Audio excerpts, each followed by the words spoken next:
আগে যখন কলেজ যেতাম তখন মাঝে মধ্যেই চেষ্টা করতাম একটা করে মিনি ব্লগ বানিয়ে তোমাদের সাথে শেয়ার করার জন্য, কিন্তু সময়ের অভাবে হয়ে উঠতো না। এটাও ঠিক তেমনই একটা মিনি ব্লগ যেটা আমি বানিয়েছিলাম, এডিটও করেছিলাম, কিন্তু ভয়েস দেওয়া হয়নি, তাই জন্য এটা আপলোডও করতে পারিনি। আজকে বহুদিন পর গ্যালারি পরিষ্কার করার সময় এই ভিডিওটা খুঁজে পেলাম, তাই তোমাদের সাথে শেয়ার করছি। আজকে কলেজে গিয়ে যেহেতু গরমকাল ছিল, সেই জন্য বিকেলবেলা কালবৈশাখী দেখার সৌভাগ্য হয়ে গেল। খুব ভালো লাগে যখন গরমকালে এরকম হালকা ফুলকা কালবৈশাখী মাঝে মধ্যেই হয়।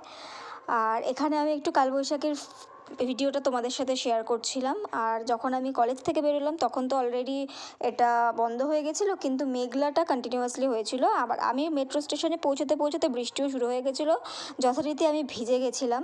আলটিমেটলি মাথা টাথা মুছে আমি চলে গেলাম বাড়ির উদ্দেশ্যে, এবং আমি যখন বাড়ি গেলাম তখন অলরেডি অনেকটাই বৃষ্টি কমে গেছে।